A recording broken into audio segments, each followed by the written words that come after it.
Bonjour à tous, bonjour à toutes. C'est Paul pour vous présenter un nouveau sapin en sucette. Et aujourd'hui, je vais revenir sur Electrophorus electricus, autrement appelé anguille électrique. Bien que ce nom soit un petit peu mal employé, on va dire. Et donc, je me disais que éventuellement, cette capacité de Electrophorus electricus de faire un courant avec, avec un organe sûrement spécial, c'était en partie, donc je l'ai dit précédemment, vous n'avez qu'à écouter ce précédent numéro. Et donc, je ne vais pas vous le refaire.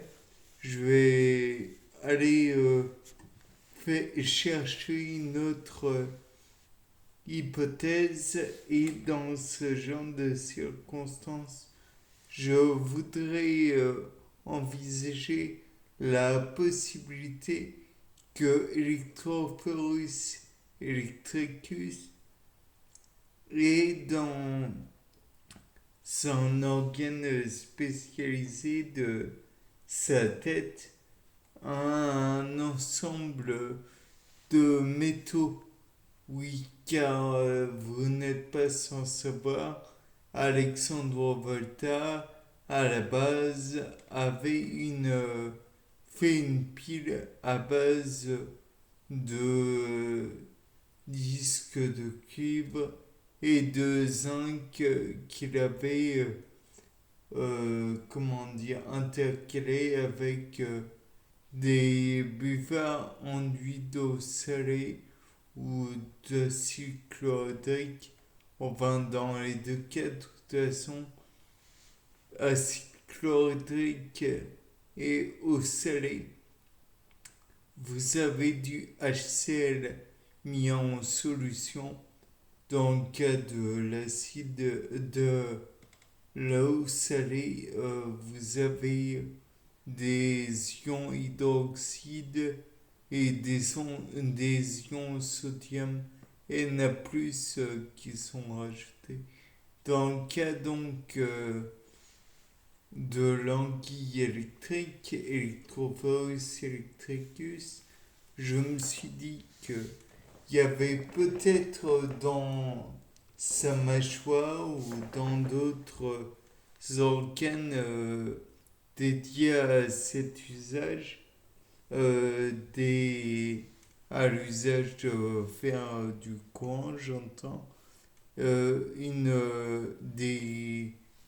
des ions cuivre et des ions zinc ou tout autre métaux qui pourrait, avec une substance présente aussi dans le corps, comme du chlore ou un autre élément, faire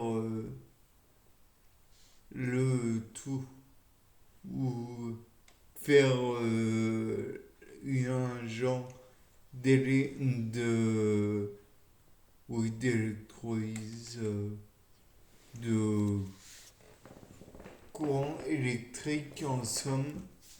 Et puis je me suis rappelé de notre formule de GHK, Goldman, Hodgkin et Katz.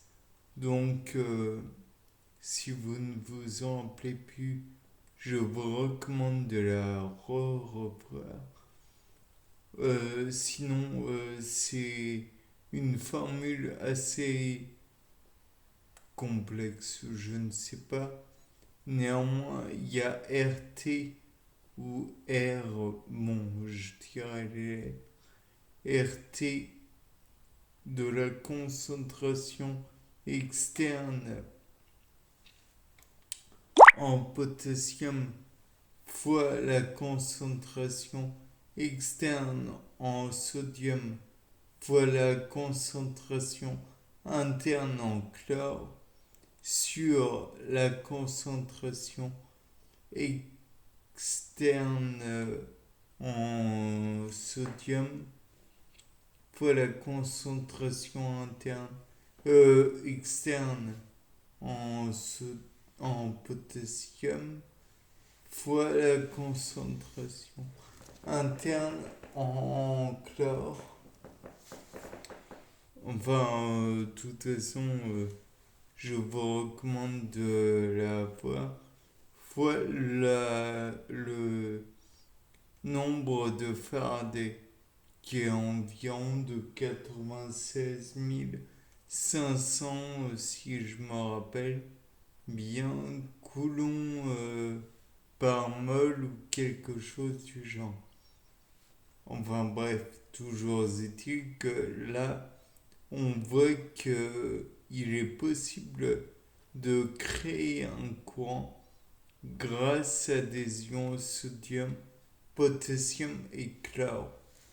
Bien sûr, on peut envisager cela, mais il est aussi envisageable d'employer d'autres ions qui sont non négligeables aussi, qui sont plus présents dans les eaux, comment dire, les eaux douces, telles que le calcium, enfin le Ca2+, qui serait hypothétiquement plus présent, ou d'autres éléments qui seraient plus présents que le sodium ou le chlore dans les eaux marines, dans les eaux douces, qui seraient plus présentes dans les eaux douces. Enfin, vous m'avez compris. Et donc là, on peut envisager aussi éventuellement que donc naturellement nous avons affaire à un passage d'électrons. Bon, jusque-là, il n'y a pas de problème, tout le monde l'avait compris, mais cela pourrait être aussi dû à une théorie de Lewis concernant les acides et les bases. Je sais, c'est encore une fois un passage d'électrons et plus particulièrement de doublé d'électrons.